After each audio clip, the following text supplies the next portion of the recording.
வணக்கம் ஃப்ரெண்ட்ஸ். இன்றைக்கி நாம் எதுக்காக இருக்கோம்னாக்க பிக் பாஸ் பற்றி நம்ம பேசலாம். நீங்கள் முதல்ல தயவுசெய்து, நான் யூடியூபுக்கு புதுசு, அதனால் சப்ஸ்கிரைப் பண்ணி என்னை என்கரேஜ் பண்ணணுன்னு நான் ரொம்ப கேட்டுக்கிறேன். லைக் அண்ட் ஷேர், கமெண்ட் பண்ணுங்கள். இது மூலிமா கொஞ்சம் கொஞ்சமாக நான் முன்னுக்கு வர்றதுக்கு சான்சஸ் இருக்குது. அதனால் தயவுசெய்து சப்ஸ்கிரைப் பண்ணுங்கள்.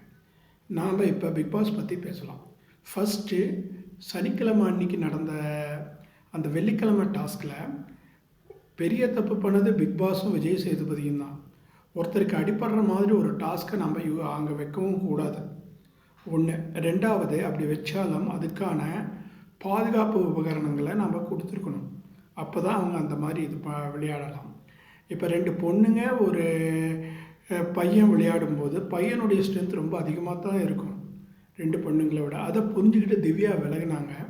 பார்வதி ஆஸ் யூஷுவல் கடைசி வரையிலும் ஒரு கை பார்க்குறேன்ற மாதிரி செஞ்சாங்க. அதனால் அடிபட்டாங்க. ஆனால் அதே மாதிரி சபரி முதலியே சொன்னது என்னென்னா, அது மோட்டிவேட்டாக சொன்னாரா இல்லை வேணும்னே சொன்னாரான்றது தெரியல. அவர் அடிப்படுன்னு முன்கூட்டியே சொல்லிட்டாரு. அதை புரிஞ்சுக்கிட்டு இவங்க அதுக்கு தகுந்த மாதிரி இருந்திருக்கணும் பார்வதி. ரெண்டாவது, ஷூ போட்டுக்கோன்னு சொன்னது ஒன்றும் தப்பே கிடையாது அஜய் பார்கவா. ஆனால் அவர் என்னடானா ஸ்கூல் பையன் மாதிரி கை கட்டிட்டு அங்கே நின்றுட்டுருக்காரு விஜய் சேதுபதி முன்னால். ஆக்சுவலாக அவர் செஞ்சது கரெக்டு தான். கனிமொழி பொறுத்த வரையிலும் 4 பக்கமும் சத்தம் வரும்போது அவங்க சத்தம் வர இடத்த தான் கான்சன்ட்ரேட் பண்ணுவாங்க.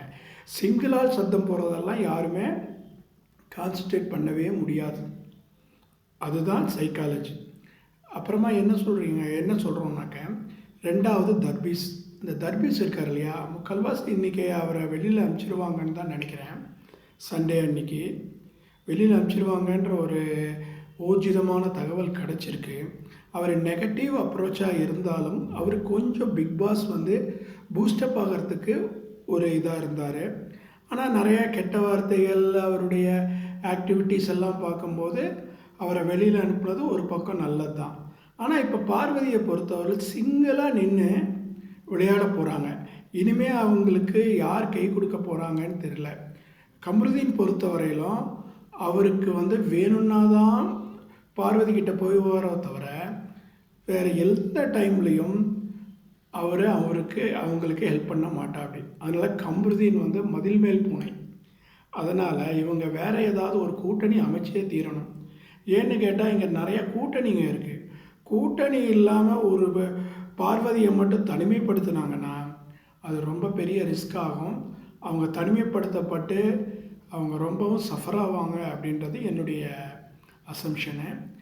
அப்புறமா என்னன்னு கேட்டிங்கன்னாக்க, கானா வினோத் இருக்கார்.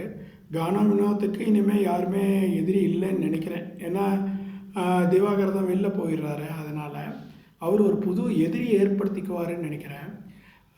அந்த வக்கம், வன்மம் இதெல்லாம் பற்றி நம்ம பேசுகிறோம்னாக்க, அந்த அரோரா பண்ணது தப்பான ஒரு செயல் அப்படின்றது எப்போவுமே சொல்ல முடியாது. அவங்க வக்ரமாக பண்ணாங்க அப்படின்ட்டு பார்வதி தப்பான ஒரு கருத்தை எடுத்து வச்சாங்க. அது மிகப்பெரிய தவறு. ஒரு பொண்ணு இன்னொரு பொண்ணை அப்படி பேசக்கூடாது. அதோடு அவங்கள பொறுத்தவரை அவங்க வக்ரமாக எந்த விதமான ஆக்டிவிட்டீஸும் பண்ணலை. அதுதான் உண்மை. தப்பான குறியீடு இதெல்லாம் எதுவுமே அவங்க பண்ணலை. அவங்க சொன்னாங்க இந்த மாதிரி வைங்க உழுகாது அப்படின்னு தான். அதனால் அரோரா மேலே தப்பு இல்லை, பார்வதி மேலே மட்டும்தான் தப்பு. ஏன்னா ஒரு பொண்ணே இன்னொரு பொண்ணை காட்டி கொடுக்கக்கூடாது இல்லையா. காட்டி கொடுக்கக்கூடாதுன்றதை விட ப்ளேம் பண்ணக்கூடாது. அதுதானே உண்மை. காட்டி கொடுக்கக்கூடாது தப்பான வேர்டு, ப்ளேம் பண்ணக்கூடாது மக்களே. இப்படி இருக்கும்போது இன்னும் நாளையிலேருந்து மிகவும் ரசமான சம்பவங்கள் நடக்கும்னு எனக்கு ஒரு நம்பிக்கை இருக்குது. ஏன்னாக்க இப்போ ஒரு மெச்சூரிட்டியோடு போகக்கூடிய ஆளுங்களோட பிக் பாஸ் திரும்பியும் ரீதாக இருக்கும்னு எனக்கு ஒரு இது இருக்குது. சாண்ட்ரா அவங்களும் ஒரு மதில் மேல் பூனை, கொஞ்சம் பொய் பேசுகிறாங்க வேறு அப்படின்ற மாதிரி தோணுது. அவருக்கு பிரஜன் ஹெல்ப் பண்ணுறாரு. அது புருஷன் முன்னாடிக்கு இருக்கிறது தானே. ஆனால் கேமில் காட்டக்கூடாது. இதுக்கப்புறம் எல்லா டாஸ்க்கும் டஃப்பாக இருக்குன்ற நம்பிக்கை இருக்குது. 3வது 4வது கேட்டிங்கன்னாக்க, நம்ம யார் சபரி.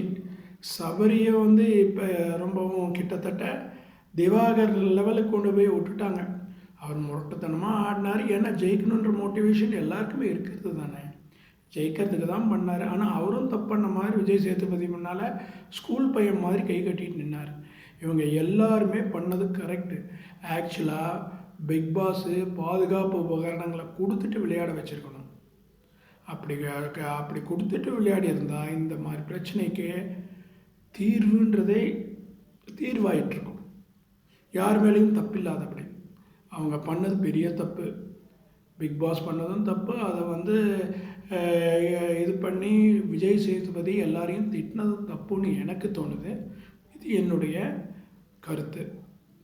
ஆகவே தோழர்களே, திரும்பவும் நாளை சந்திப்போம். நன்றி. சப்ஸ்கிரைப் பண்ணுங்கள், என்ன என்கரேஜ் பண்ணுங்கள். Thank you sir. Thank you friends.